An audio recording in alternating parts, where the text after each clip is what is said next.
Кога пријателството е условено, добрососедството завиено во уцени, а историјата алатка за политички притисок, повеќе од потребно е да се постават границите и Бугарија конечно да престане да го негира македонскиот идентитет. За македонската влада тие црвени линии се одамна јасно поставени и преку нив не смее да се оди ниту чекор.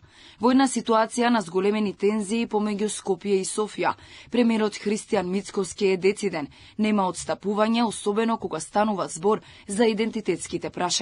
Шефот на владата очекува бугарските европратеници да се повлечат од идејата да интервенираат во извештајот со само еден збор кој целосно ја менува суштината, односно во делот каде што е признат многовековниот македонски идентитет да стои зборот презент или сегашност. Еве имаме таква можност да покажа тоа што го зборат на 24 јуни на Комисијата за надворешни работи при Европскиот парламент АФЕТ се наоѓа извештајот во кој што очекувам бугарските членови на Европскиот парламент да ги повлечат амандманите во кои што бараат македонскиот многовековен идентитет и јазик да се додефинираат со зборчето сегашен или презент и во рамките на европскиот дух да биде усвоен тој извештај, а потоа и патоказот за малцински права кој што многу скоро ќе биде на дневен ред, така што ете имаат можност да ова што го зборуваат и на дело го покажат.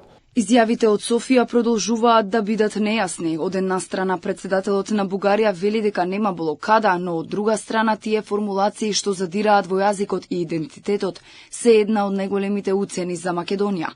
Румен Радев од Тирана порача дека нема да има значајни поместувања во однос на евроинтеграциите на Македонија, доколку не се испочитува преговарачката рамка. Бугарија като најблиска, като пријателска страна. Има огромното желание. Сакам да ве уверам дека Бугарија како најблиска земја, како пријателска земја, има голема желба и е подготвена да ви подаде рака, за да можат вашето државно раководство и општеството многу побрзо да се соочат со предизвиците и да ги спроведат копенхашките критериуми за членство.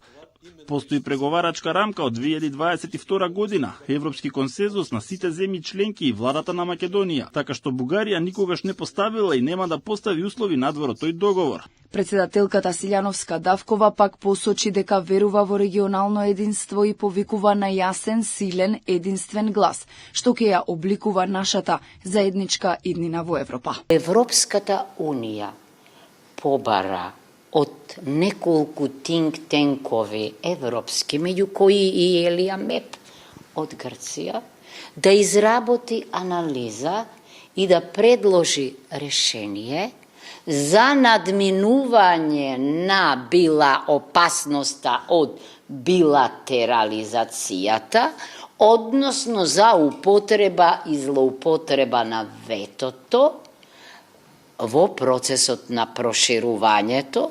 Во исто време, кога Софија инсистира на вакви уставни измени, не ги почитува пресудите од судот во Страсбур кои се однесуваат на правата на македонците во Бугарија, а во нејзиниот комитет за малцинства нема ниту еден представник од Македонија. Ова дотолку повеќе ја разоткрива суштината. Наместо добрососедство, Бугарија спроведува политика на условувања и негирања, што нема никаква врска со европски вредности.